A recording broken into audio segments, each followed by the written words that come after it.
반갑습니다. 그리고 뵙고 싶었습니다. 개인적으로는 또 제가 예능교회를 통해서 받은 은혜가 너무 크고 또 늘 여러분의 기도에 힘입어서 오늘 여기까지 왔습니다. 또 그런 과거의 얘기도 좀 여러분에게 드리고 싶어요. 또 제가 듣기로는 우리 조건의 목사님이 또 이제 임기를 마치시는 이렇게 또 해가 되셨다고 그래서 방금도 조 목사님하고 옛날 얘기 많이 했습니다. 그러면서 하나님께서 우리를 젊은 날에 불러주셔서 평생을 하나님 나라에 쓰임 받을 수 있도록 해주신 것에 대해서 개인적으로 감사를 드리고 있습니다. 소개를 저를 아는 분도 뭐 많이 계시겠지만 또 새롭게 저를 보는 분들도 계신 것 같아서 먼저 강사 소개를 하겠습니다. 먼저는 조건의 목사님과 당회원, 선교위원, 또 단기 선교 봉사하기 위해서 이렇게 준비하시는 여러분 맞죠? 교우 여러분께 개인적으로 먼저 감사를 드립니다. 제가 1992년에 선교지로 갔고요. 95년부터 최근까지 우리 예능교회가 저의 중요한 후원교회였고 또 함께 기도하는 기도의 동지였고 또 많은 분들이 몽골을 방문하시면서 함께 동역을 했습니다. 그래서 그 과정도 여러분이 조금 아시는 것이 좋을 것 같고 왜냐하면 그 과정 속에서 예능교회가 했던 단기 선교의 아름다운 열매와 결실들이 굉장히 많거든요. 여러분이 이번에 단기 선교 가시니까 그것들을 또 함께 보시며 이번에 우리가 가서 밟고 만나고 일하고 있는 이곳이 20년 뒤에는 이런 보이지 않는 열매가 맺히겠구나라고 하는 꿈을 여러분이 꾸셔야 되는 겁니다. 그런 꿈이 없다면 우리는 한 번의 일회성 방문 또 한 번의 경험으로 끝나잖아요. 그러나 현장에 있었던 저는 여러분이 한번 다녀가신 일이 그 다음에 어떻게 진행이 되어 갔는가를 다는 아니고 제가 아는 범위에서 한두 가지는 소개를 드리는 것이 여러분들한테는 굉장한 인카리지가 될 것 같아서 그래서 오늘 그런 실질적인 얘기들, 현실적인 이야기들을 좀 나누도록 하는데요. 먼저 감사를 드리는 말씀으로 시작하겠습니다. 저는 1992년에 몽골에 선교사로 가서 20년 동안을 몽골에서 일했습니다.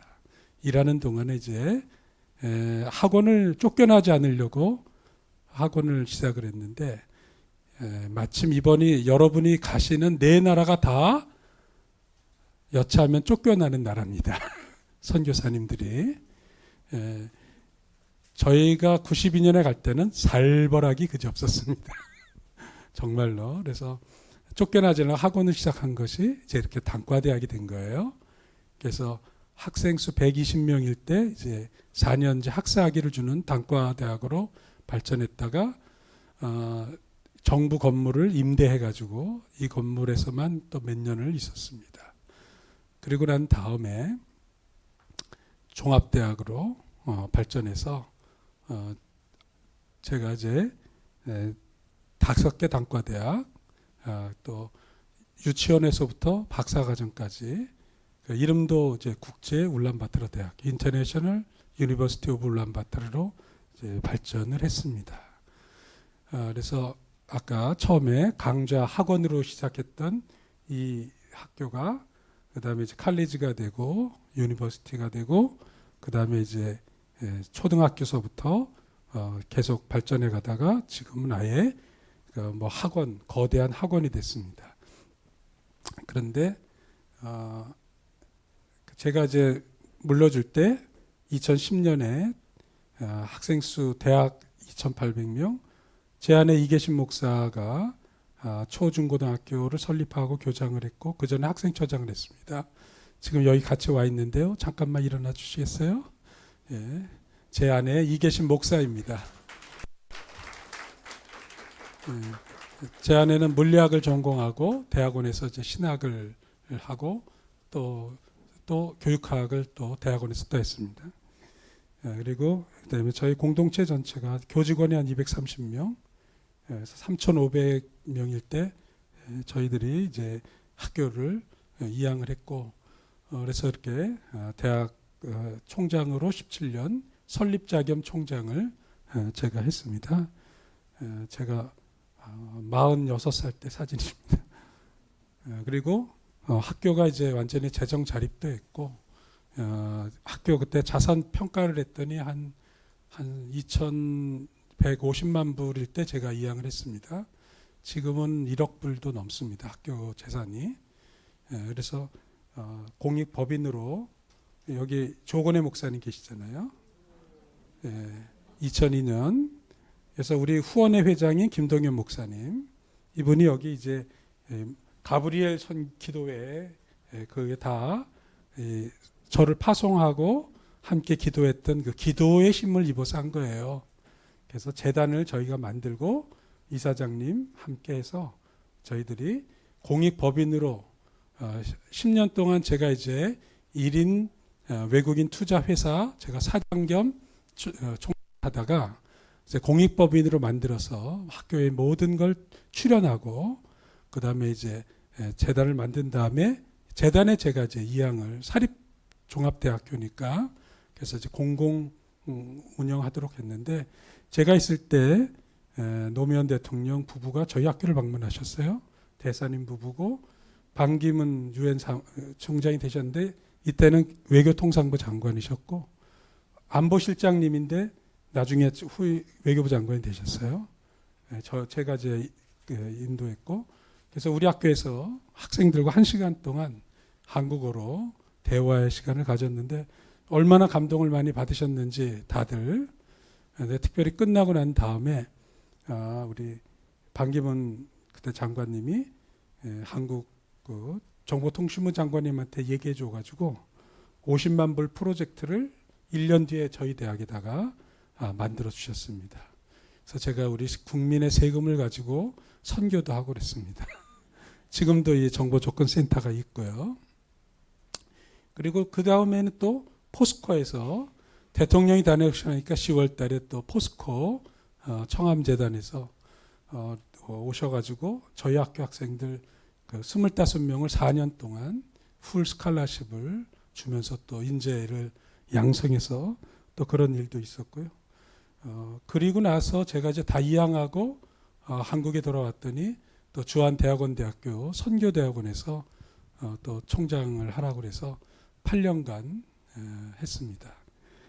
그리고 제 아내 이계신 목사는 이제 부속 중고등학교 교장도 하고 했지만 학생처장일 때 주로 학교에서 같이 일을 하다가 백주년 기념교회 이재철 목사님과 함께 교회학교 교장을 6년 동안 교육관을 세웠고, 또 지금은 다문화교회인 몽골 한국교회 개척을 해서 지금 몽골 다문화교회 담임 목사로, 저는 협동 목사로 주보 만들면서 섬기고 있습니다. 그리고 또 비영리 대표 단체인 다음 세대 부모학교 또 이렇게 하고 있고요. 이계신 목사가 대표로 있습니다. 그리고는 우리 총회 그 예장 통합 총회에서 저희 부부를 순회 선교사로 임명을 해주셔가지고 선교 방향과 전략을 제시하는, 그래서 주한교회 부평에 있는 인천 주승중 목사님이 저희 부부를 또 공식으로 파송을 해주셔서 지지난 주에는 제가 우리 교단 선교 신학 총회로 모로코와 또 스페인 마드리드를 부부가 다녀와서 거기 전체 선교 신학 포럼에 이슬람 선교에 대한 총평을 제가 하고 또 폐입의 설교를 하면서 또 선교사님들을 상담하고 또 격려하는 그런 일들을 하고 있습니다. 그래서 총회 선교사는 이런 일을 해야 된다고 규정으로 돼 있고, 그래서 결국엔 제가 92년에 선교사로 파송됐다가 20년 하고 난 다음에 국내에서 이제 총장 겸 교수 사역을 하다가 다시 선교사로 돌아왔습니다. 제가 오늘 강조하고 싶은 것은 이겁니다. 여러분, 이번에 시작한 단기 선교, 아마 처음인 분도 계시고 또 몇 차례 한 분도 계신데요. 제가 오늘 이 특강과 기도의 첫 번째 목표는 여러분에게 하나님께서 성령의 감동을 주셔서 주님 부르시는 날까지 선교하게 해주세요. 그런 기도가 나오기를 축원합니다. 사람이 태어나서 그거보다 더 행복하고 좋고 의미 있는 일이 없잖아요. 대접을 받으려고 하고 나이를 의식하면 노인이 됩니다. 그러나 섬기고 봉사하고 또 사랑을 베푸는 사람은 어른이 됩니다. 여러분의 인생이 노인이 아니라 존경받는 어른으로 주님 앞에 서시기를 바랍니다. 그러려면 건강해야죠. 자기 관리하셔야죠. 섬길 수 있는 넉넉한 마음이 있어야죠. 그래야 안 삐질 거 아니에요. 그죠? 그래서 하나님 앞에 맞는. 그래서 우리 조건의 목사님도 그렇습니다. 목사는 정년이 있어요. 저도 교수로서 정년을 마친 거잖아요. 그리고 또 다 일에는 어떤 그 한계가 있습니다. 그러나 사랑하는 데는 한계가 없습니다. 정년도 없고요. 봉사하고 선교하는 일에는 당연히 주님 부르시는 날까지 내가 건강하면 할 수 있고요. 건강이 약해지면 기도하면 되는 거죠. 그죠? 그래서 주님 부르시는 날까지 끝까지 봉사하자. 그런데 섬김과 봉사에서 최고봉, 가장 수준 높은, 가장 깊이 있는, 가장 영적인 봉사가 선교 아니겠습니까? 그래서 여러분이 이번에 단기 선교를 통해서 선교 훈련을 시작한다. 그렇게 생각하시면 되겠어요.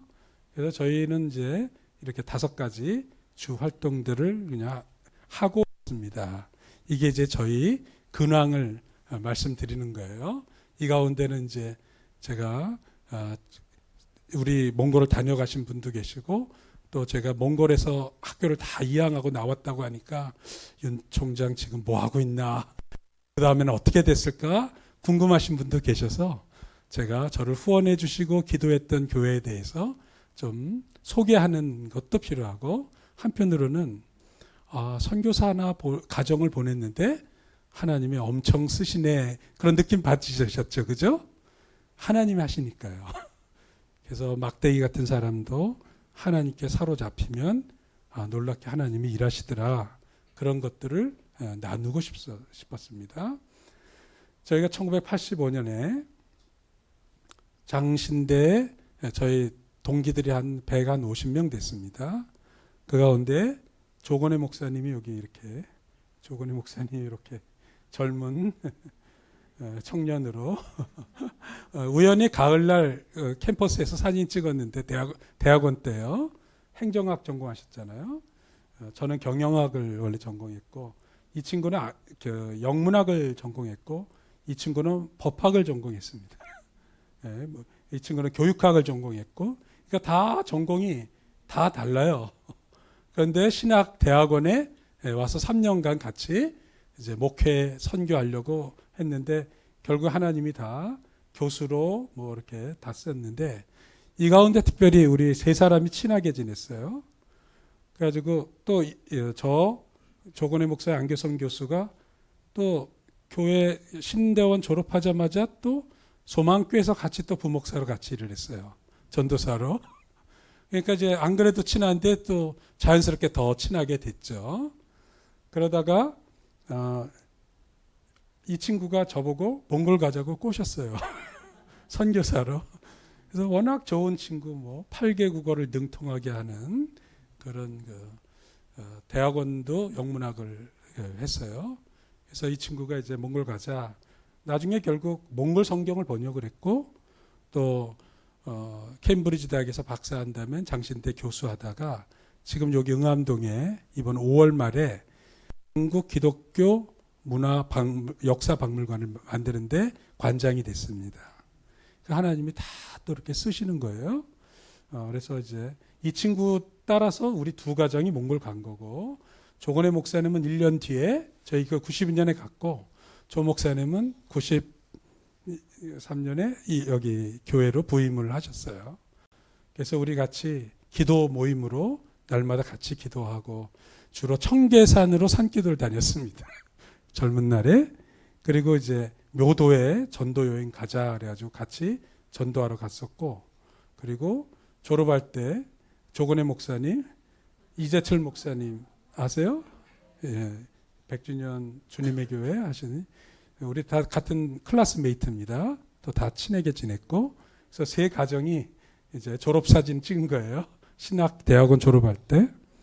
그리고 이제 또 저희가 또 한경재 목사님 장학생으로 공부를 했어요. 그래서 한경재 목사님 우리 세배하러 가자 해서 영범이 조 목사님 아들 저희 딸입니다. 그래서 세배하고 조건의 목사님 계시고 저 이렇게 해서 지금 이 친구는 이제 평광교회 담임하고 있고 뭐 안교성 목사 여기 여전히. 그래서 이렇게 함께 젊은 날에 복음을 위해서 우리가 이제 전공과 직업과 뭐 이런 게 다 있었지만 우리 함께 순진하게 헌신하자 그랬는데, 마침 며칠 전에 얼마 전에 제가 이렇게 서류를 정리하다가 이걸 봤어요. 1995년 예능교회 여기에 보니까 조건의 목사님 부임하고 2년 뒤인가 그런 것 같아요. 제가 이거 보여드린 일은 별게 아닙니다. 여기에 첫 번째로 선교하는 교회에 대한 얘기를 하는 거예요. 선교는 예수님의 지상명령이며 교회의 본질입니다.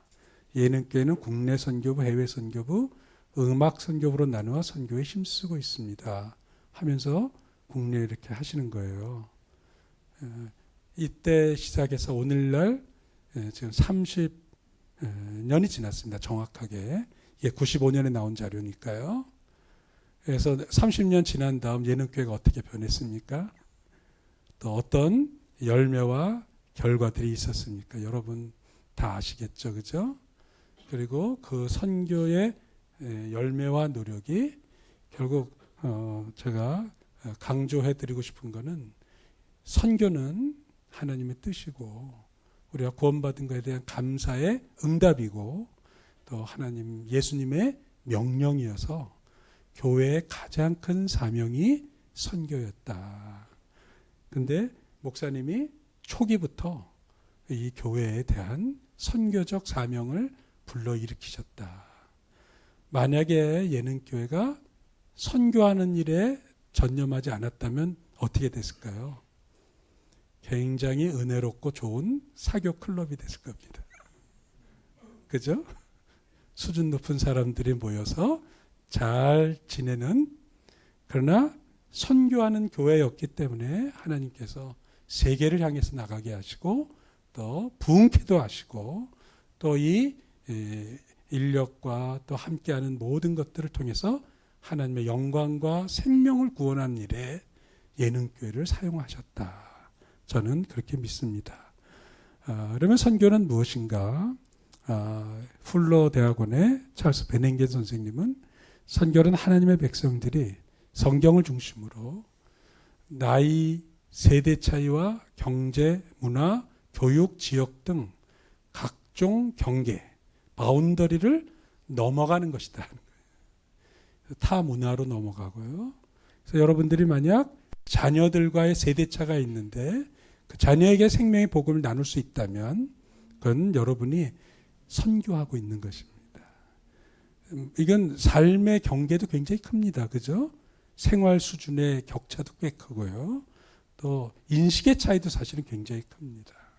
그래서 이런 경계를 넘어가는 것, 단기 선교는 이 경계를 넘어가는 것에 첫 번째 첫 단추를 꿰는다고도 말할 수 있겠습니다.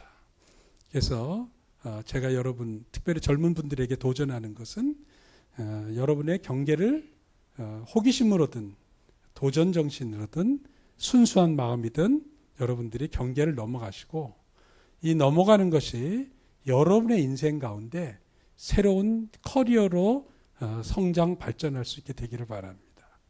그리고 그런 것들이 참 귀한 일을 하는 사람들, 의미 있는 사람들, 단기 선교를 통해서 내가 또 성장, 성숙을 경험하게 됐다. 또 나는 순진하게 선교를 위해서 봉사하고 시간을 들이고 물질을 들였는데 하나님께서 내게 오히려 더 내가 예상하지 못했던 것으로 갚아주시더라. 그런 경험들을 여러분의 삶 속에서 하시게 될 겁니다. 물론 그거 없어도 괜찮아요. 그죠? 우리가 보상을 바라고 하는 건 아닙니다. 그런데 내가 해보니까 늘 하나님께서 우리가 생각한 것보다도 더 놀랍게 우리도 모르는 사이에 더 채워주시고 갚아주시고 착하고 충성된 종아하고 칭찬해 주신다는 것을 알게 되었습니다. 그래서 그런 몇 가지 케이스를 현실적으로 얘기하는데 제일 첫 번째, 하나님은 주의 일꾼들을 희생 제품이나 소모품으로 여기지 않는다는 거예요. 요즘 우크라이나 전쟁 3년 차 접어들면서 완전 소모품처럼 군인들이 취급당하는 게 너무 안타깝잖아요. 빨리 끝나야 될 텐데 그냥 애꿎은 군인들만 계속 죽어가는 거예요. 지금 중동 전쟁도 마찬가지고요. 그러니 3년 동안 우리 6.25 전쟁은 오죽했겠습니까? 그래서 우리가 무려 300만 명이 죽었어요. 그걸 생각해 보면, 그러나 전쟁터에서는 소모품처럼 달지 모르지만 하나님은 결단코 하나님께 순수하게 헌신한 분들을 소모품으로 하지 않고 오히려 우리의 삶을 아름답게 만드시고 또 새롭게 만드시고 성숙하게 만드신다. 그렇게 말씀드릴 수가 있습니다. 그래서 우리가 이 시대에 하나님이 기뻐하시는 산 제물의 삶을 살아가길 바라고 함께 읽겠습니다. 시작. 하나님의 나라는 먹는 것과 마시는 것이 아니요 오직 성령 안에 있는 의와 평강과 희락이라. 이로써 그리스도를 섬기는 자는 하나님을 기쁘시게 하며 사람에게도 칭찬을 받느니라. 아멘. 이게 하나님께 섬기는 사람, 하나님을 제대로 믿는 사람이 받는 복입니다. 그래서 너무 교회를, 선교를 비장하게 하지 말기를 바랍니다. 너무 크리스찬들이 너무 무거워요. 그러나 하나님은 성령 안에 있는 의와 평강과 희락, 이걸 조금 구체적으로 설명을 하면 의는 정직하고도 관련되어 있고요. 희락은 기쁨이죠. 그리고 평강은 관계 속에서 나타나는 평안함입니다. 사실은 평안함이, 관계가 좋을 때 행복감을 제일 사람들은 느낍니다. 그래서 주님 앞에 주님과의 관계와 이웃과의 관계 속에서 평화를 누리는 사람이 하나님부터 받는 행복을 누리는 거예요. 그러면서 주님은 우리에게 기쁨을 주십니다. 여러분이 다양한 이유로 주일학교서 또는 뭐 주차봉사, 주방봉사 많은 일을 하시겠고, 특히 단기 선교는 조금 짧은 기간에 물질과 시간을 이렇게 일종의 몰입하는 투자거든요. 그러다 보니까 때로는 굉장히 긴장할 수도 있고 힘들 때가 있는데 아닙니다. 그 과정 속에서 하나님께서 우리에게 오히려 기꺼이 감사함으로 순종할 때 하나님은 사역자에게 긍지와 자부심과 열정과 기쁨을 허락해 주신다는 겁니다. 그래서 제가 늘 제가 지금 선교사로 나간 지가 지금 33년 차인데 제가 굉장히 좋아 보이지 않습니까? 고생한 사람 같지 않고, 왜냐하면 속에서부터 나오는 이 뭐랄까 하나님 주시는 기쁨으로 가득하고 우리 가족이 늘 행복하고 하나님께 쓰임 받은 행복에 겨워 사는 거예요. 그것처럼 좋은 게 어디 있겠습니까, 그죠? 그래서 하나님께 온전하게 헌신하면 우리 돈은 없는데 생활이 풍요로운 거예요. 저같이 가난한 사람이 모로코도 다녀오고 그죠? 그러니까 돈 없는데 삶은 부유하게 사는 거예요. 무슨 말인지 이해가 되시나요? 어떤 사람은 돈을 깔고 앉아서 참 청승맞게 사는 사람도 있고요. 돈 하나 없어도 늘 뭐랄까 삶 자체가 풍성해지는 사람도 있고 관계가 풍성하면 되잖아요. 그죠? 지위는 낮은데 역할이 명확하고 성공한 것 같지 않은데 관계가 좋고 유명하진 않은데도 존중을 받는 그런 인생 되기를 바라고요.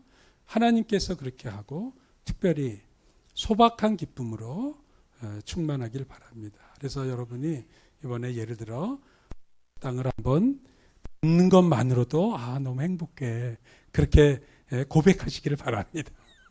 현지인하고 한번 만나고 안아주고 같이 대화하는 것만으로도 하나님께서 내게 이런 기회를 다 주시다니 그런 소박한 기쁨을 내 인생에 만들어 가시기를 바랍니다. 그거 하나하나가 쌓여서 어느 날 내 인생을 돌아보니 놀라운 정말 기쁨과 보람으로 충만한 하나님께 쓰임받는 그런 행복한 인생으로 변모할 것입니다.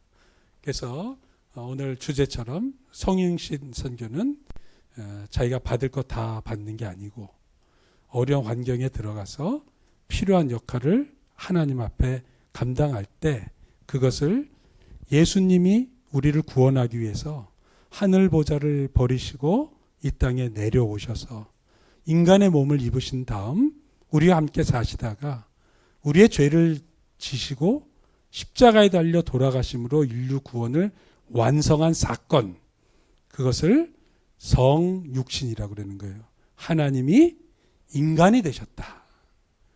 그러니까 아까 저를 몽골 데려간 친구가 그냥 그 친구는 가만히 있어도 이미 그때 한양대학에서 강의도 가르쳤고 영어 가르쳤고 뭐 하여간 그런 친구인데 가만히 있어도 한국에 존경받는 교수가 될 수 있는 친구인데 본인이 그래서 자기 지도 교수가 황동규 시인이었는데요. 서울대 영문과 교수가 황동규 교수한테 저 이제 신학 석사 마치고 난 다음에 석사 장교 끝나고 선생님 저 신학교 가서 목사 되겠습니다. 그랬더니 첫 대답이 Are you crazy? 너 미쳤냐? 그러나 저는 이 친구가 서울대 교수 된 것보다 몽골 선교의 파이어니어로서 쓰임받고 성경 번역해서 지금까지 30년이 넘도록 몽골 교회가 다 지금 그 성경 쓰고 있고 또 물론 이 친구는 고생 많이 했지만 하나님께서 또 한국 기독교에 의미 있는 일들을 하게 하시고 또 이번에 역사박물관 관장으로 또다시 또 하나의 새로운 파운더로서의 역할을 하게 하시는 걸 보면서 오히려 하나님이 쓰신 귀한 일이다.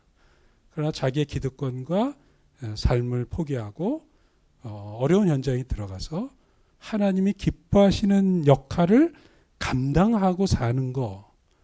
그래서 여러분이 굳이 좋은 관광 코스도 많겠지만 어려운 내 나라를 가셔서 사랑을 실천하고 또 불편한 환경을 극복해 나가시는 그 경험, 하나님이 굉장히 기뻐하시는 일이다.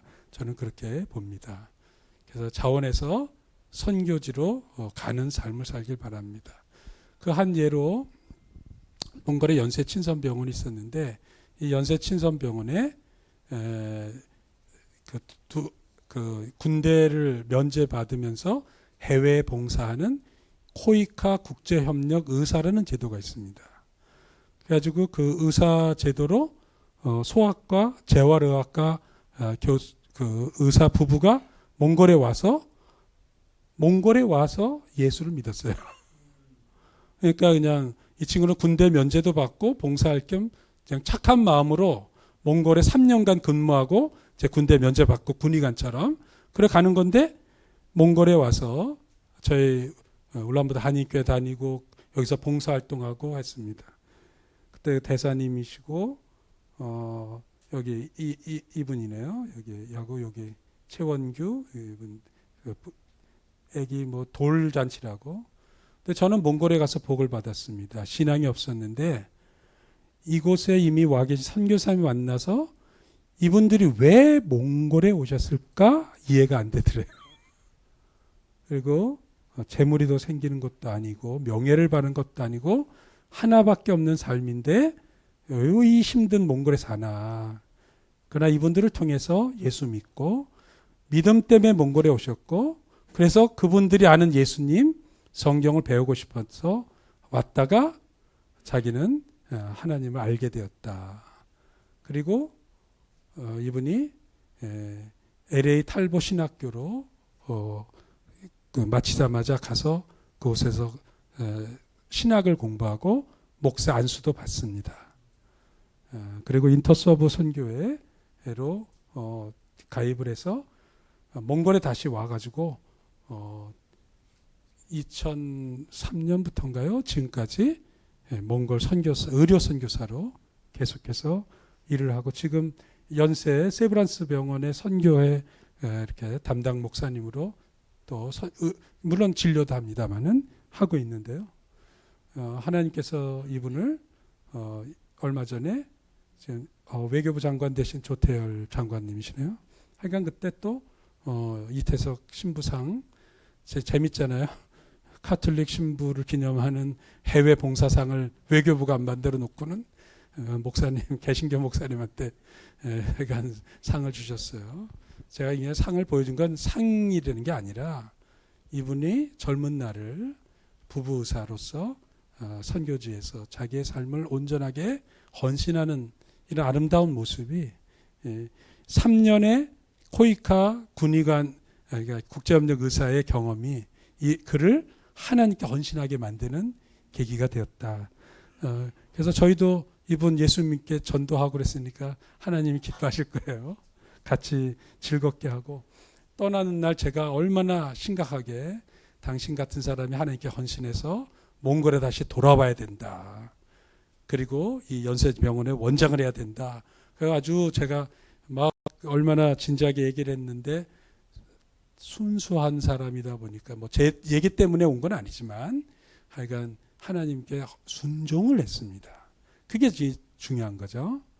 그래서 아까 얘기한 대로 그러면 우리가 할 수 있는 해외 선교 중에 단기, 중단기, 장기, 종신 뭐 이렇게 이제 있는데 이 가운데 여러분이 이번에 단기 방문 봉사를 하시는 거고요. 여러분의 일생에 단기 방문 10번 가시면 이제 한 6개월쯤 되려나? 자꾸 이렇게 쌓으셔서 우리 생에 물질의 11조도 드리지만 생의 11조도 드리자.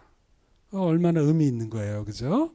그래서 그것이 은퇴 이후가 될지 제 아내의 언니 또 언니의 남편 매부 저한테는 이제 동서죠. 내외분이 의사하고 간호사 하셨는데 이분들은 55세에 버지니아 비치에서 의사로 쭉 계시다가 자기 교회 잘 섬기고 그리고 건축 마친 다음엔 의료 선교사로 미국 남침미교 선교사로 봉사하러 이제 남은 내 인생은 의료 선교사로 가겠다. 그래서 하바롭스크로 선교사로 가서 하바롭스크 제1병원에서 탈북자 벌목공들을 선교하고 도와주는 미국 시민권자로서 의사로 봉사를 했습니다. 그랬다가 1995년에 순교했어요. 그 북한에서 온 공작원들에 의해서 이렇게 살해를 당했는데 그러나 그 형님 부부가 내 인생에 55세까지는 내가 의사로서 살았고 55세 이후 하나님께 온전하게 내 나머지 삶을 또 섬기며 봉사하고 살겠다는 그 형님 네 분의 그 좋고 아름다운 선한 그 의도는 하나님께서 얼마나 기뻐하셨는가. 저는 그렇게 지금도 감사하게 생각하고 그 형님 네 분이 연세대 출신인데 그래서 또 연세 의료선교회가 또 새롭게 또 발전하는 새로운 또 계기가 됐다. 그런 얘기도 있고요. 그래서 이제 아까 단기 선교를 여러분이 이제 가셔선 다양하게 하실 겁니다. 뭐 봉사 다양하게 하겠죠. 태권도 하는 사람도 있고 전도하는 사람도 있고 2004년 7월에 예능교회가 몽골에 단기 봉사 왔을 때 아마 남선교회 선교부 중심이네요. 다 예, 그렇게 오셨었고요. 또 특별히 조건혜 목사님이 브릿지 빌더스 코리아 이사장을 오랫동안 하셨죠. 그래서 예능교회를 중심으로 했는데 결국 97년에 시작한 것이 올해 지난 1월 달에 특별히 97년에 첫 번째 몽골의 단기 비전 트립을 온 거예요. 일주일 동안. 이것이 계기가 돼가지고 지금 이지양 선교사님은 선교사님으로 베트남에 가 계시고 이분도 박종환 목사님 베트남에 가 계시고 다양한 일들이 일어났습니다. 그래서 우리 대학 총장실에서 국제운영위원회 2004년이네요. 그때 모이기도 했고 또 몽골의 브리지 빌더스 지부를 만들어 가지고 그렇게 해서 함께 일을 해왔고요. 이 일들이 쌓여서 우리 계속 제가 몽골 브리지 빌더스 지부장을 했습니다. 2006년 사진이네요. 이렇게 동아리도 만들어지고 김재선 선교사가 간사로 있다가 지금도 울란바토르 대학의 학생 처장으로 지금 일하고 있습니다. 물론 브릿지 빌더스도 없고요. 또 특별히 우리 예능교회가 몽골의 찬양 음반을 여러 개를 제작을 했습니다. 그리고 그 녹화하는 비용, 제작하는 비용을 다 바자회 여전도에 하시고 바자회 하신 수익금을 보내주시고 해서 몽골에 아주 찬양 사역을 놀랍게 새롭게 만들었습니다. 그리고 지금은 현지인에게 다 이양을 했고 다 아시겠지만 이때 길러진 사람들이 오늘날 몽골 찬양 사역자들로 다 자리를 잡고 있습니다. 악동 뮤지션 아버지네요. 그리고 우리 안종복 선교사님 가정이고 처저는 지금 주한 장로교회 몽골인 예배 담당 사역자로 와 있고 해가지고 하나님께서 일하고 계시고 저희가 목회했던 제일 내구뚜기르 교회 예배실인데 찬양 이렇게 집회하면 그리고 브릿지 빌더스에서 찬양 예배 인도자 학교하면 보통 400명에서 500명 참석해서 훈련을 받고 그랬습니다. 그래서 요거는 제가 읽어 보시는 게 좋겠네요. 같이 한번 읽도록 하겠습니다. 우리가 단기 가는 중요한 목표. 자, 첫 번째. 맞죠? 그러니까 여러분 너무 기대하지 마시고 장기 선교사님 현장에 있는데 내가 조금이라도 도움되면 좋겠다. 그 마음만 품으면 일단 성공한 거예요. 그게 제일 중요한 마음입니다. 우리는 일주일 있다 가도 남아서 결국 계속해서 양육하고 열매를 맺어가는 분은 이분이기 때문에 그분 돕는 게 첫째다. 단기는. 두 번째는 현지 문화와 선교를 배우는 거. 배우는 마음이 있으면 열린 마음으로 상황을 보게 됩니다. 그러면 짜증이 안 생기고 은혜가 생겨요. 그죠? 새로운 언어 하나, 인사말 하나만 외우고 가도 얼마나 행복한 거예요. 그죠? 그래서 현지를 배우자. 그러니까 문화란 잘못되고 좋은 것 없다는 거예요. 다를 뿐이다는 거예요. 그러니까 좋다 나쁘다. 근데 우리는 늘 유교적인 사고로 좋은 거 나쁜 거 잘한 거 못한 거. 그래서 우리하고 너무 자꾸 비교를 하는 거예요. 근데 비교하지 말기를 바랍니다. 현지 문화와 선교를 배우고 세 번째 시작. 실제적인 기도 제목을 발견하기. 우리가 막연히 들은 얘기와 눈으로 가서 보는 건 전혀 다르고요. 누구 친구가 회사를 설립했대 그러면요. 그 친구 회사 사무실에 한번 갔다 오고 그 회사를 한번 보고 오면요. 다른 얘기 많이 안 해도 그 회사 텔레비전에 나오면 거기 딱 그냥 딱 영상이 떠오르잖아요.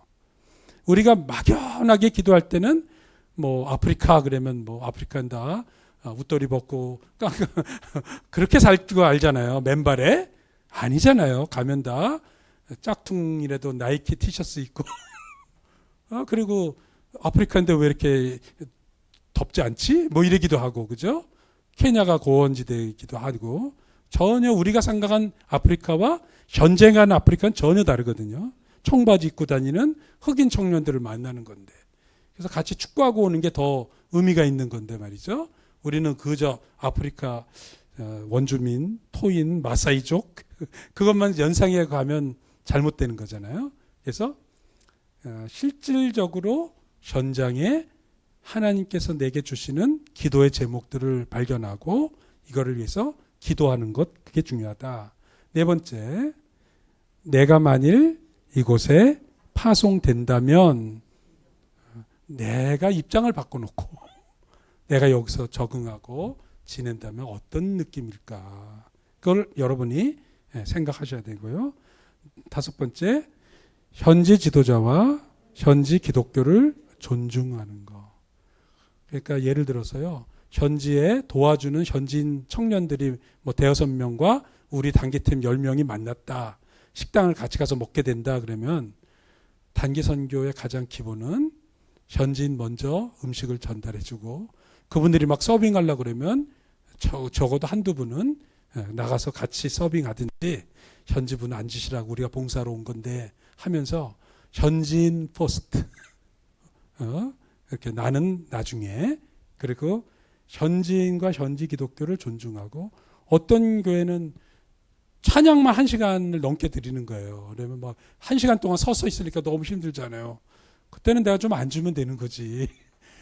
속으로 막 열을 내시면서 왜 이렇게 길어? 언제 끝나는 거야? 나는 무슨 말인지 알아듣지도 못하겠는데 그러면 결국 누구 손해죠?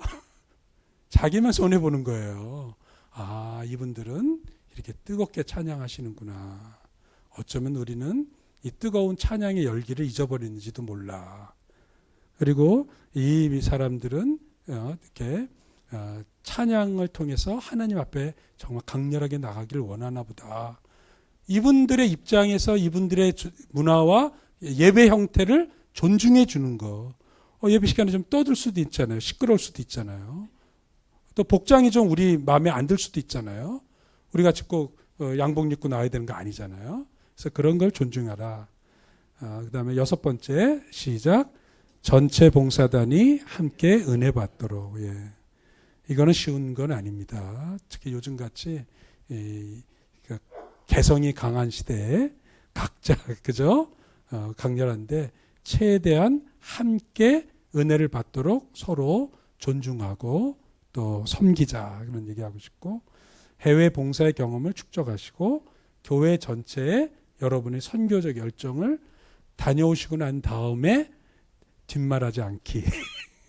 갔더니 그냥 힘들었어 이런 얘기는 집에 와서 그냥 혼자 삭히시고 친구들에게는 긍정적인 얘기를 하시기를 바라고요. 이제 지침을 가지고 두세 가지 사례를 말씀드리겠습니다. 1996년에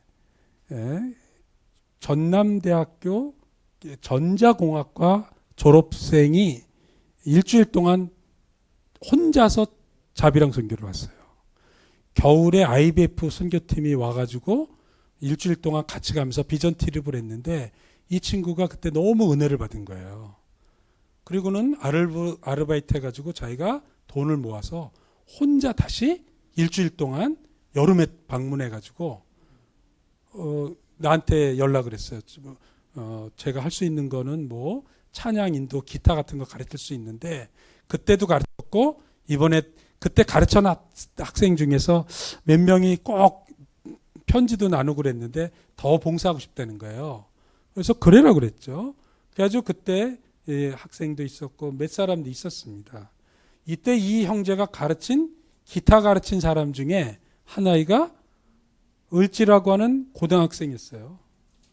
이 친구가 우리 울란바 대학에 입학하고 난 다음에 그 다음에 몽골 장신대 신대원을 졸업하고 산성교회 파송 몽골 선교사로 지금 몽골에서 목사님으로 몽골에 가장 의미 있게 자라는 몽골 다리 놓는 사람들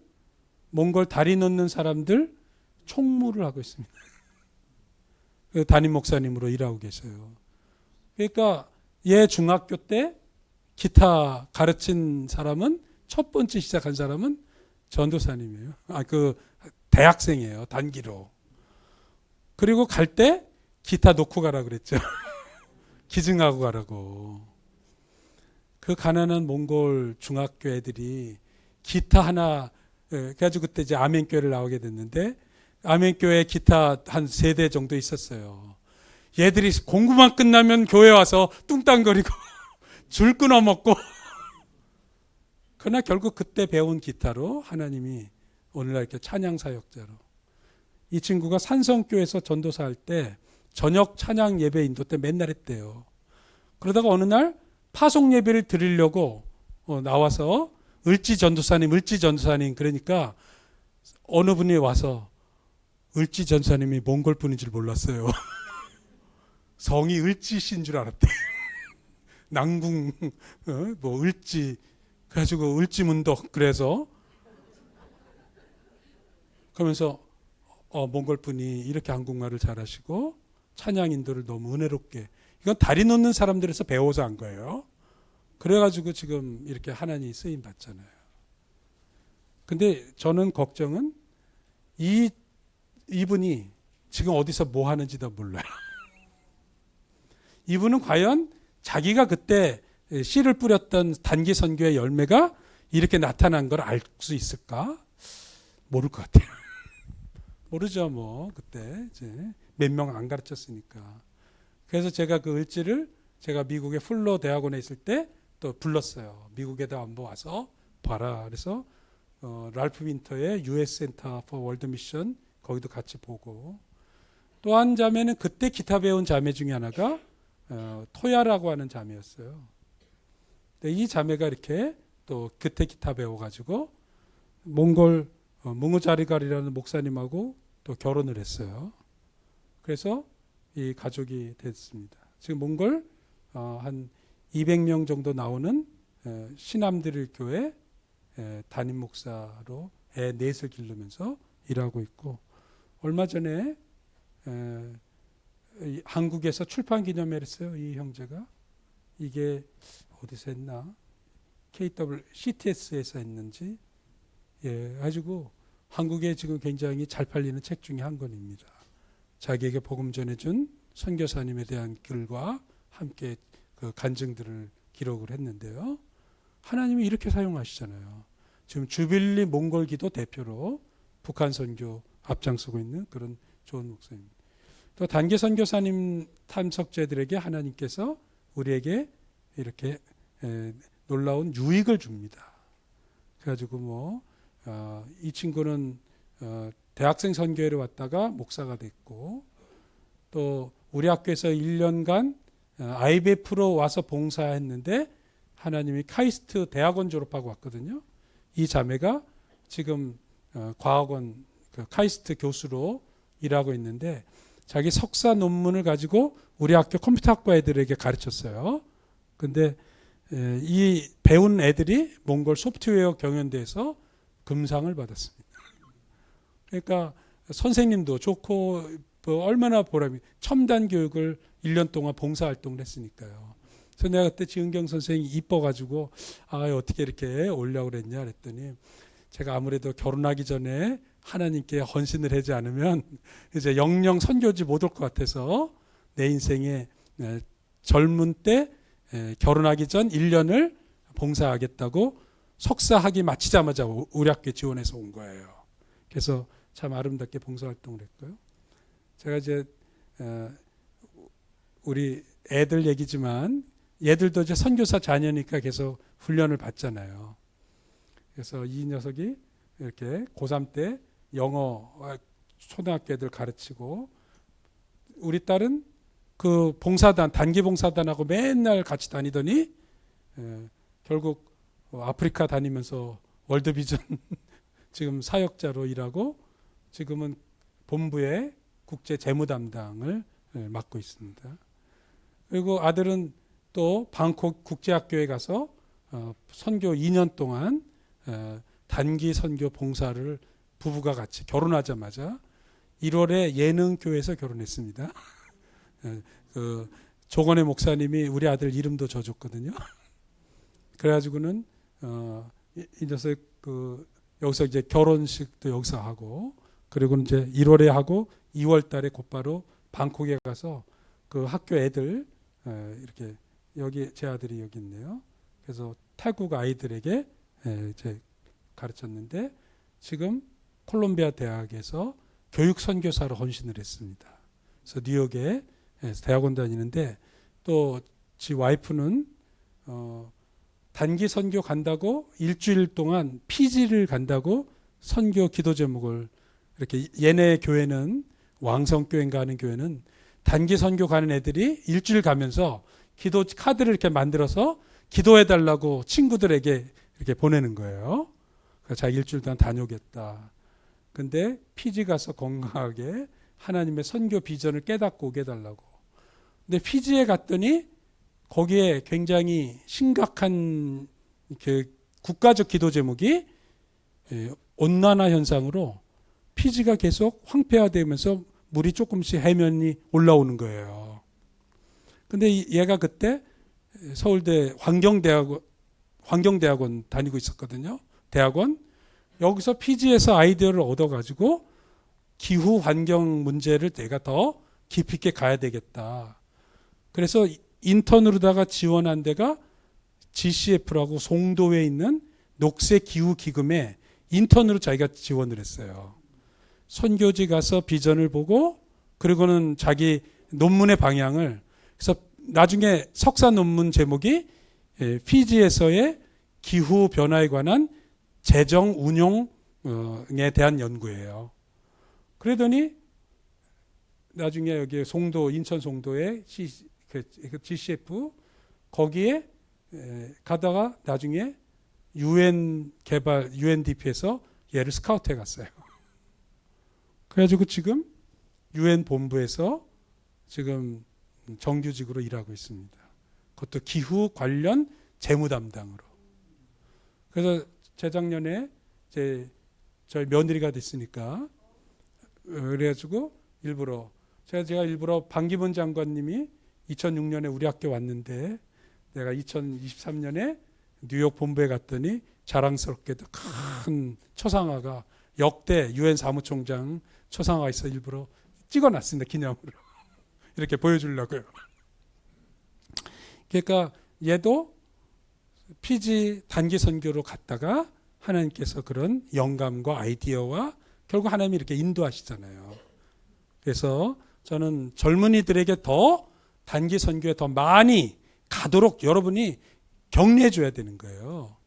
그리고 어느 교회에서는 청년들이 가면 50%는 교회가 막 밀어주거나, 교회가 재정이 어려운 교회는요, 개인 후원자를 장로님 권사님 중에 이렇게 5만 원씩 내서 항공료 50%를 채워주도록 해서 보내기도 하고 그럽니다.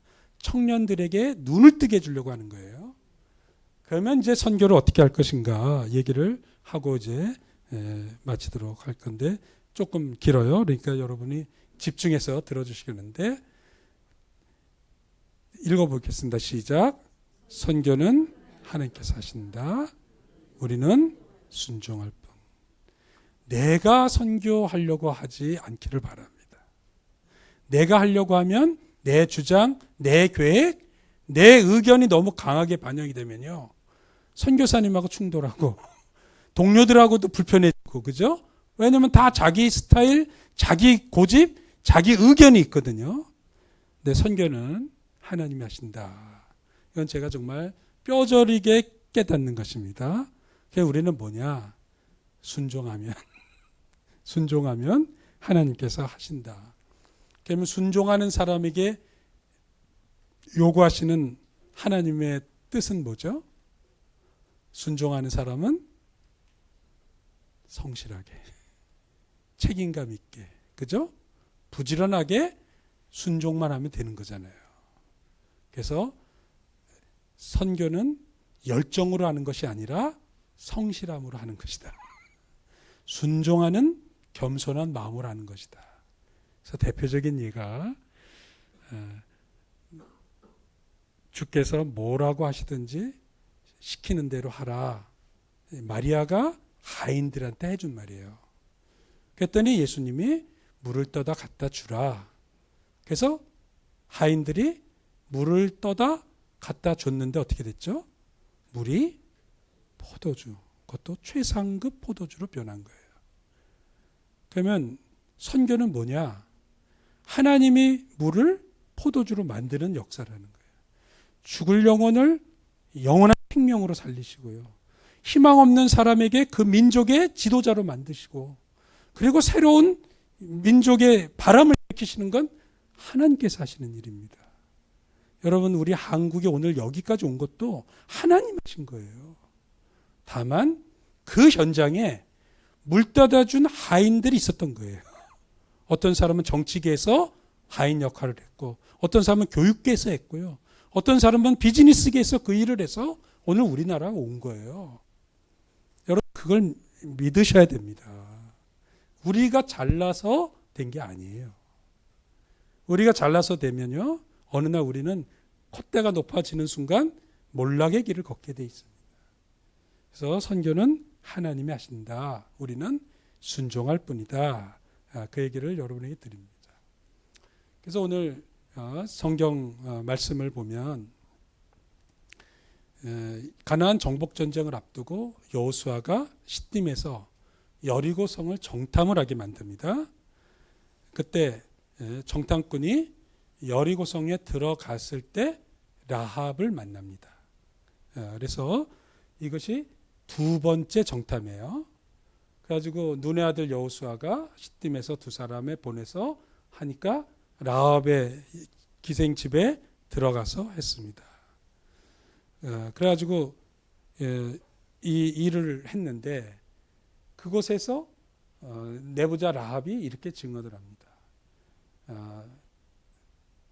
이 땅을 너에게 주신 줄 안다. 우리가 너희가 심히 두려워하고 이 땅 주민들이 다 너희 앞에 간담이 놓으니, 왜냐하면 애굽에서 나올 때 너희 앞에 홍해를 마르게 하신 일, 이건 40년 전에 있었던 얘기거든요.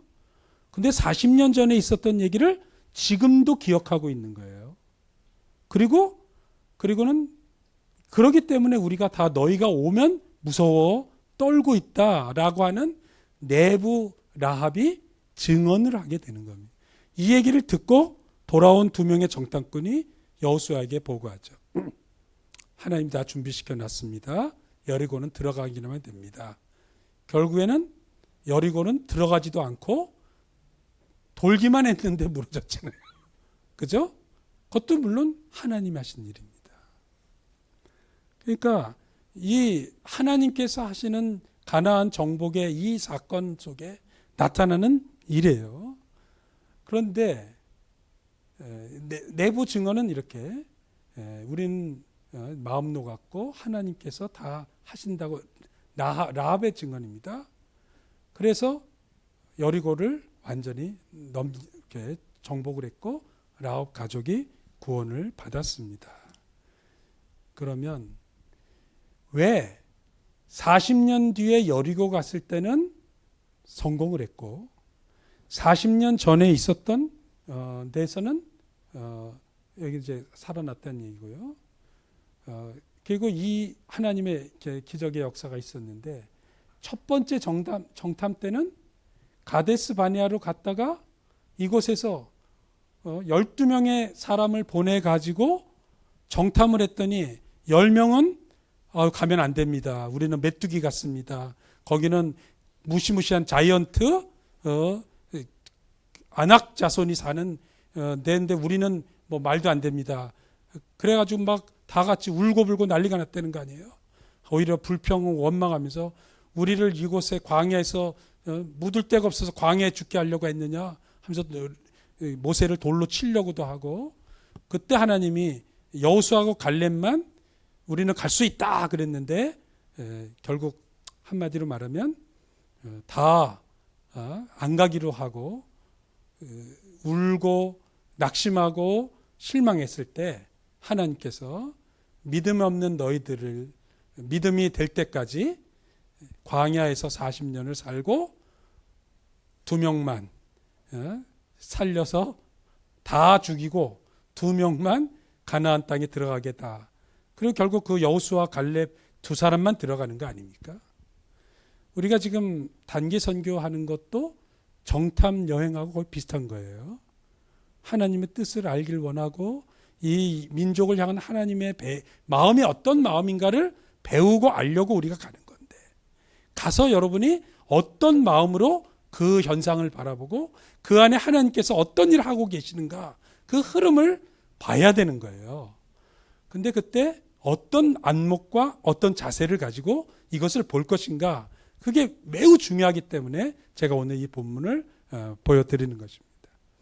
그랬는데 첫 번째는 왜 실패했고 두 번째는 왜 성공했을까, 그거를 제가 이렇게 도표로 해봤습니다. 1차 때는 각 지파별로 12명을 선발해서 보냈어요. 그러니까 정탐을 하는데 공개적으로 실시한 거예요. 그리고는 전체 백성 앞에서 그 결과를 보고하게 했습니다. 그런데 결국 보고를 듣고 난 다음에 국론이 분열되는 거죠. 그죠? 대다수 사람들은 막 안 된다, 가지 말자 하고, 일부에서는 가자고 하고, 다수의 목소리가 지혜로운 사람의 보고를 덮어버렸어요. 그래서 40년 지난 다음에 여호수아가 다시 이걸 할 때는 그 과거를 반복하지 않았습니다. 공개적으로 하지 않고 비밀리에 할 만한 사람에게 맡기는 것입니다. 저는 이번 여러분의 점탕 여행이 하나님께서 선발한 비밀 선발대가 되기를 축원합니다. 공개적으로 했다는 말은 또 뭐냐면 의시되고, 그리고 떠벌리면서 나 갔다 올 거야, 누가 뽑혔대, 이미 적들도 알고 우리도 알고 그러는 거예요. 그리고 공개적으로 또 발표를 하니까 정치적 결정이 나는 거예요. 중후 정치가 때로는 오기도 하고요. 여론이라는 건 그렇게 쉬운 게 아닙니다. 그래서 여호수아가 오히려 2명을 비밀리에 성탐했고 구체적인 목표를 보냈고 파송자에게 보고를 하게 되니까 백성들은 믿음을 가지고 결과적으로는 승리하게 되어 있습니다. 그러니까 결국 정탐의 핵심 내용은 여리고 사람들의 현재의 심리 상태, 영적인 상태를 보는 것입니다. 무기도 아니고 군사력이 아니라 내면의 정신 상태를 보는 것입니다. 여러분이 카자크를 가시면 카자크의 이슬람의 껍데기를 보지 마시고 그 이슬람교를 믿는 그 사람들의 심령 안에 있는 영적인 상태를 보시기를 바랍니다. 그러면 하나님께서 여러분에게 주시는 통찰력이 있을 것입니다. 그러면 거기에 구체적인 기도 제목이 나오겠죠. 실제로 여리고성은 굳게 닫혔고, 보고가 그런 거예요. 왜냐하면 두려워하니까 문을 다 걸어 잠그고 이제 이스라엘 자손들이 들어올까 봐. 엄청난 견고한 성이지만 내면은 이미 지고 들어간 거예요. 사기가 이미 꺾였고 마음이 간담이 녹아 내렸기 때문입니다. 그런데 아까 우리 얘기했던 것처럼 40년 전에도 이미 이 사건이 있었어요. 그래서 이미 가나안 사람들에게는 홍해에서 일어난 이 사건을 통해서 가나안을 들어갈 수 있게 되었는데, 이 간담이 녹아 내린 이 옛날 이 사건 보지 못하고 아낙 자손이라고 하는 가나안 땅의 풍성한 소출이라고 하는 껍데기를 보니까 아이고 우리는 안 되겠어.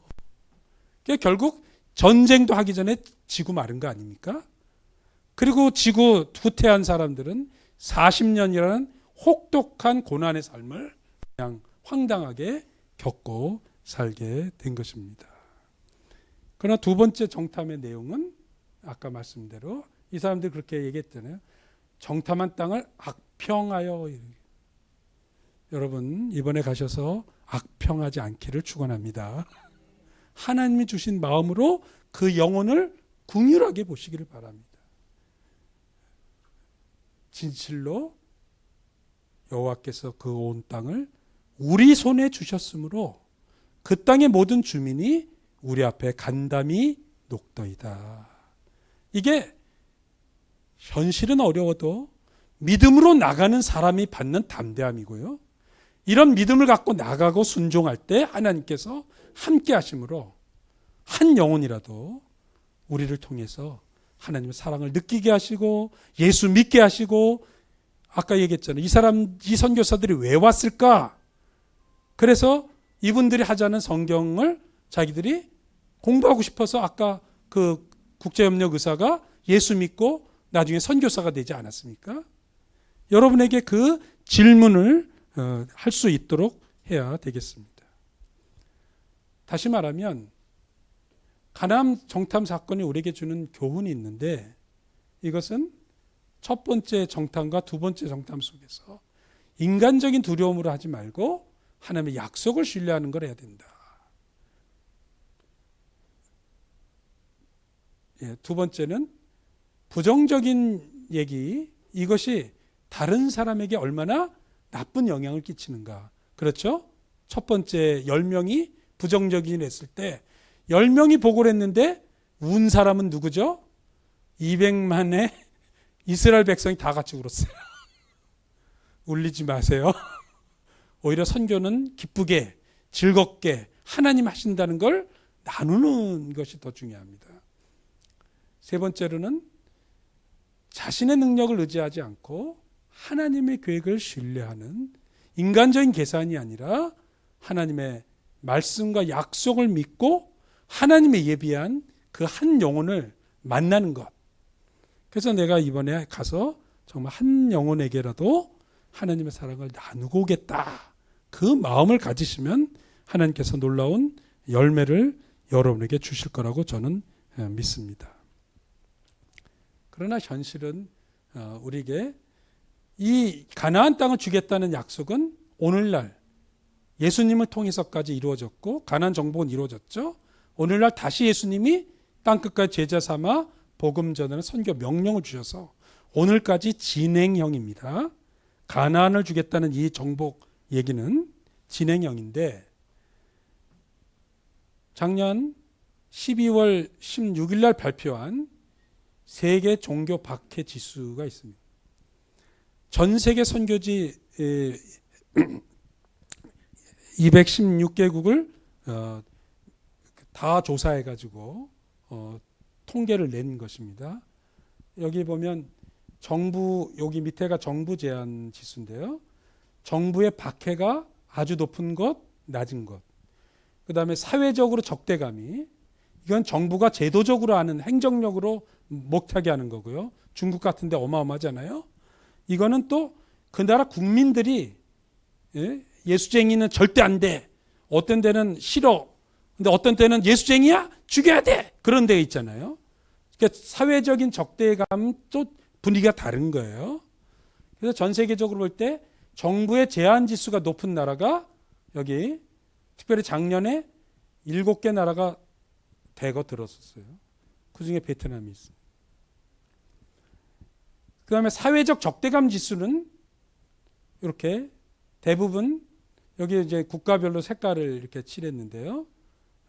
여러분 나중에 이제 퓨 리서치라고 하는 여기 그 인터넷으로 여러분 홈페이지에 들어가시면 이제 종교 박해에 관한 통계들이 아주 자세하게 나옵니다. 여기를 보시면 하나님이 우리에게 주시겠다 약속하신 충분한 능력이 있는데도 불구하고 우리의 현실은 당장 이런 데 부딪히는 거예요. 안타깝게도 치열한 영적 전투가 우리가 이번에 가는 네 나라가 다 쉽지 않은 나라입니다. 이거는 제가 생각하기에는 우리 예능교회가 영적인 수준이 높아서 또 조건혜 목사님이 지난 30년 동안 목회를 하시면서 그래도 우리 교회 수준에서는 이런 어려운 지역에 제대로 된 선교를 함으로 영적인 돌파가 일어나는데 우리 교회가 하나님께 쓰임받고 싶다고 하는 그런 기도 제목이 있어서 이 어려운 네 나라를 택하신 것 같아요. 그래서 제가 일부러 그 네 나라를 조사를 해갖고 왔습니다. 자기가 해당되는 나라를 여러분 한번 보시면 좋겠는데, 베트남이 2007년부터 2022년까지 십몇 년 동안에 이렇게 여기서부터 시작을 했는데, 과거에는 사회적 적대감이 굉장히 높았어요. 베트남이. 근데 점점 이게 내려오더니 여기까지 내려왔다가, 아마 제가 보기엔 요때쯤 박항서 감독이 있을 때가 아닌가 생각이 들기도 하고. 근데 어쨌든 정부 제한 지수는 꽤 높아요. 그러나 2022년에 사회 적대감은 많이 내려왔고, 박해 지수는, 정부 박해 지수는 이렇게 상당히 살벌한 그런 지역입니다. 두 번째 나라는 몽골입니다. 몽골이 지금 요게예요. 요거 보면 과거에 비해서 정부의 박해는 조금 높아졌지만 사회적 이 적대감은 급격하게 떨어졌어요. 이 말은 뭐냐면, 몽골에서는 기독교에 대해서 굉장히 우호적인 사람이 많아졌다, 그렇게도 얘기할 수 있습니다. 그러니까 몽골의 사회적 개방감이 좋아진 거죠. 사실은 저희 1992년에 저희가 갔을 때 몽골은 이쯤에 있었습니다. 사회적 적대감도 살벌했고, 정부는 뭐 말할 것도 없고, 저희들이 갔는데 호텔에 도청장치가 있었고, 목사니 뭐 선교사니라는 말은 뭐 아예 말도 못 꺼내게 했고요. 주한 몽골 대사관에 안교성 목사랑 저랑 비자 받으러 갔더니, 우리는 70년간 공산주의란 나라에서 어떻게 선교사를 받겠느냐, 선교사는 제국주의 앞잡이고 종교는 인민의 아편이라는 거예요. 그러면서 불순한 사상이 몽골에 들어오는 거를 내가 대사로선 내가 있는 한 절대 선교사 입국 못 시킨다, 그러면서 끝까지 안 줬어요.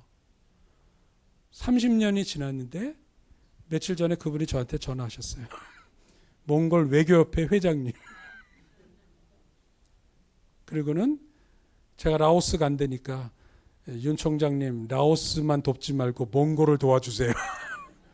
몽골이 잘 되려면 기독교가 있어야 됩니다. 지금 울란바토르 대학교 대외협력 자문위원 하고 있어요. 하나님이 30년 뒤에 그렇게 바꿔놓으신단 말이에요. 그러니까 그것처럼 몽골이 굉장히 많이 변했습니다. 카자흐스탄도 여전히 이렇게 시작을 했다가 사회적 적대감은 조금 내려갔지만 정부의 제한 지수는 여전히 높은 어려운 나라입니다.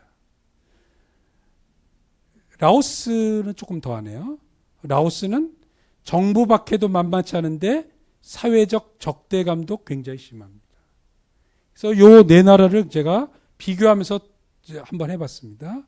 했더니 현재 전반적으로 정부는 베트남이 가장 강렬하게 어렵고, 정부 밖에는 사회적 적대감은 라오스가 제일 높고, 그 다음에 카자흐스탄은 이슬람 국가인데도 불구하고 기독교에서 많이 열려져 있고, 몽골은 과거 70년 한 나라치고는 많이 부드러워졌습니다.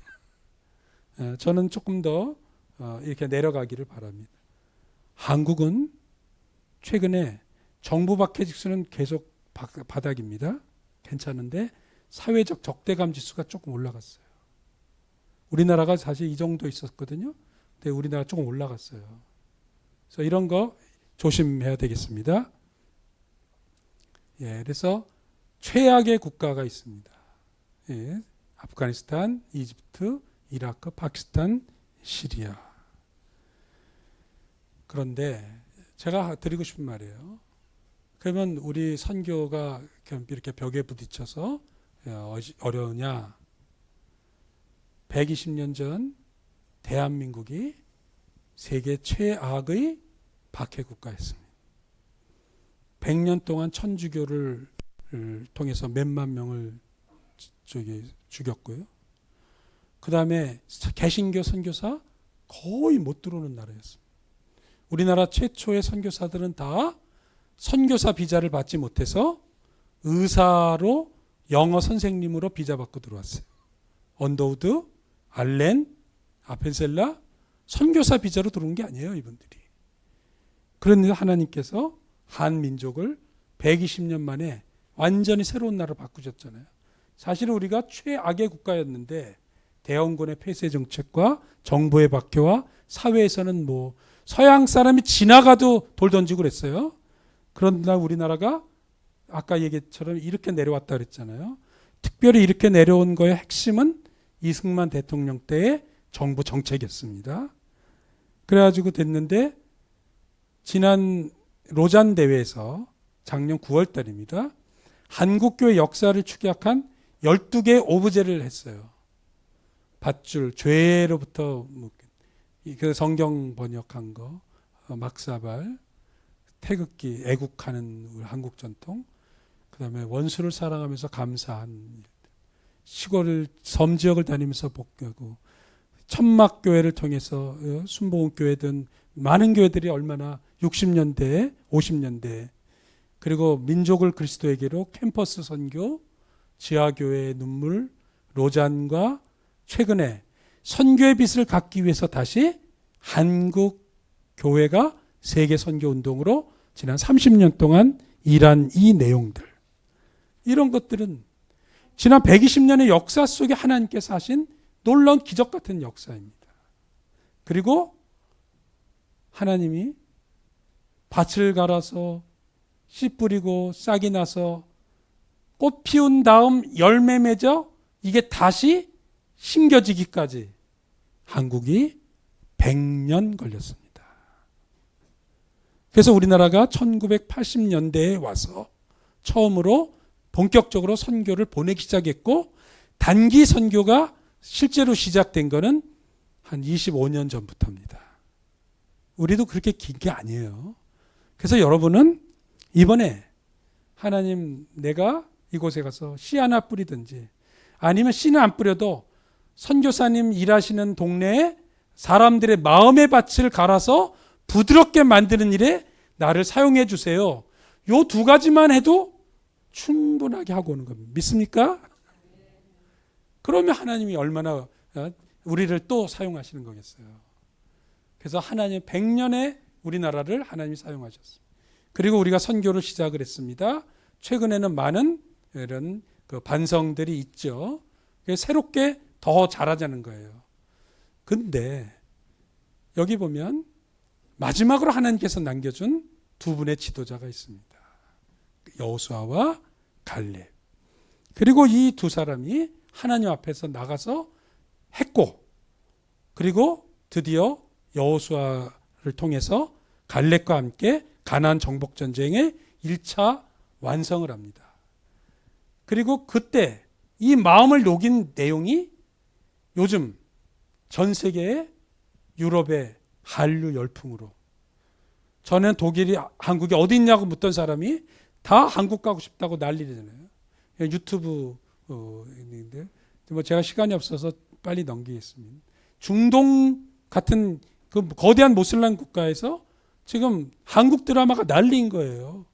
카자크 가시면 여러분 느끼실 겁니다. 뭐 몽골은 뭐 얘기할 것도 없고, 라오스 갔는데 거기도 한국을 좋아하는 거예요. 이건 하나님이 하시는 거예요.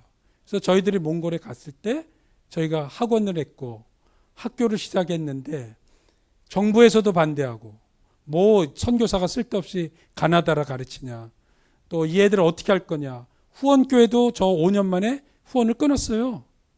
그래가지고 제가 하나님께 막 고민했습니다. 선교학 교수님조차도 가나다라가 무슨 소용이 있냐 그랬거든요. 그래서 제가 한국어 교육하는 게 맞나 고민했다가 결단을 했고 하나님께 재헌신해서 교육 선교를 했는데, 그리고 십몇 년이 지난 다음에 국립국어원장이 우리 울란바토르 대학에 사는 큰 잔치를 보셨어요.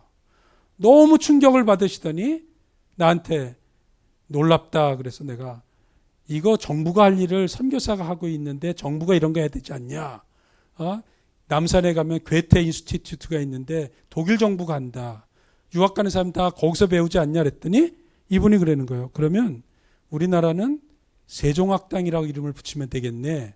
그래서 제가 그거 좋다. 그래가지고 10월 달에 만나고 12월 달에 곧바로 사람을 보내서 저랑 업무 체결하고 3월 달에 전 세계에서 처음으로 세종학당을 우리 울람대학에 세워줬습니다. 근데 지금 전 세계 85개국에 258개 세종학당이 만들어졌어요. 지금 한류의 진원지가 세종학당이에요. 지금 수십만 명이 지금 매일같이 이 시간에, 저녁 시간에 한국어 배우고 있다니까요. 이런 게 하나님이 그들의 간담을 녹이고 마음문 열게 하는, 여러분이 이런 얘기 들었어요. 한국 사람이라는 게 브랜드입니다. 그렇게 된 거예요. 여러분이 한국 사람으로 복음의 전령사가 되길 바랍니다. 그랬더니 또 재작년엔 울란바 대학에 정부에서 8억 원을 지원한다는 거예요. 이게 얼마나 하나님이 하시는 일입니까? 세금 갖고 선교한다니까요. 여기에 있는 분이 다 정을 받는 선교사입니다. 그 기생 라합이 우리를 살려내려는 이 요청을 우리가 듣고 우리가 영적으로 돌파해 나가야 됩니다. 초롱성 같은 여리고성을 무너뜨린 것처럼 라오스, 베트남, 카자흐스탄, 몽골을 하나님이 하시는데, 제가 몽골의 브레이크 스루 한 걸 보여드리고 있잖아요. 그때 갈렙이 얘기합니다. 45년 나를 생존하게 하셨는데 내가 85세로 돼 여호와께서 그때 주신 이 산지를 지금 내게 주소서. 여기서 말한 이 산지가 어디냐면 아낙 자손이 살고 있는 그 산지 헤브론이에요. 그때 다 그 사람들 거인이라 안 된다 했던 그곳에 자기가 가겠다는 거예요. 제일 어려운 지역, 하나님의 약속의 땅. 그리고 가서 아낙 사람이 있고 견고한데 해서 헤브론을 줬더니, 읽어보겠습니다. 시작. 그 땅에 전쟁이 그쳤다. 정복이 완성된 거예요. 저는 여러분 나이에 상관없이 여전히 강건하시기를 축원합니다. 우리 부르시는 날까지 하나님께 헌신하기를 바랍니다. 이 산지를 내게 주소서. 그리고 실제로 그렇게 됐고 1999년 우리 예능교회 청년부가 울란바토르에 왔습니다. 예능교회 청년부예요. 그때 장신대 총장님과 저의 멘토신데 서정훈 총장님과 예능교회 타문화 선교팀이 같이 일주일 동안 우연히 겹친 거예요. 우연히. 그래서 울란바토르에서 70km 떨어진 아라갈라트 마을을 단기 선교를 갔습니다. 그곳에서 마을 회관을 빌려서 저희가 찬양하면서 단기 전도를 집회를 했습니다. 집회하고 나오는 언덕에 1,500명이 사는 마을에 언덕 위에 서서 우리 다 같이 기도하고 찬송을 불렀습니다. 이 산지를 내게 주소서. 그날에 주께서 말씀하신, 그리고 눈물로 하나님 앞에 기도를 했습니다. 여기 우리 아들도 그때 초등학교 애도 같이 따라왔고 함께 예능교회 청년들과 장신대 신학생들이 함께 이 산지를 내게 주소 기도했습니다. 그리고 그해 저희들이 겨울에 예배 작은 방을 얻어서 예배 전도를 시작했다가 쫓겨났습니다. 그랬다가 또 다시 단기 선교팀 불러서 의료 선교하고 대학생 봉사단 오고 해서 다시 예배당이 시작이 됐다가 1년 뒤 2,000평의 땅과 예배당을 저희들이 얻었습니다. 그리고 이 마을 주민 15%가 교회를 나왔습니다. 그리고 한참 지난 다음 제가 모스타 하면서 장충교회에서 500명 모이는 집회를 하고 있는데 선생님하고 찾아온 자매가 있는데 2018년 이 자매가 아라글란트의 주일학교 학생이었대요. 그 학생이 지금 세중학교의 몽골인 예배 총 책임자로 목사님이 되셔서 지금 하나님께 섬기고 있습니다. 이 산지를 내게 주소서 했다. 어쩌면 이 가운데 기도하신 분 계실지 모르겠네요. 20년 지난 다음 하나님은 이런 기적 같은 일을 행하고 계시는 것입니다. 그래서 오늘 여호와께서 주신 이 땅에 하나님께서 여러분을 파송하십니다. 하나님께서 여러분과 함께 하시고 하나님의 마음을 품고 놀랍게 쓰임받기를 축원합니다. 기도하겠습니다. 살아계신 아버지, 저희들 주님의 부르심을 받아 요즘 가장 힘들고 어려운 내 나라로 각자 흩어져 단기 비전 선교를 떠납니다. 우리만 보내지 마옵시고 성령 하나님 함께 이끌어 주시옵소서. 허업을 그 파는 땅을 혼자 떨어진 느낌. 여호수아와 갈렙처럼 마음에 품게 진짜 하여 진짜 주시옵소서. 혼자구나. 그곳에서 만나게 하시고 느끼게 하시고 또 우리에게 주님의 사랑을 나눌 하나님의 사람을 만나게 하여 주시옵소서. 라합의 고백처럼 우리를 살려내라고 하는 영혼의 호소를 듣게 하여 주시옵소서. 그래서 주님, 우리의 한 날, 한 시간을 주님 앞에 드릴 때 주님 기뻐 받아주시고 생명의 열매로 인도하여 주시옵소서. 비록 내가 그 결실을 다 알지 못할지라도 하나님께 쓰임받은 기쁨으로 충만케 하옵소서. 예수님의 이름으로 기도드립니다. 아멘.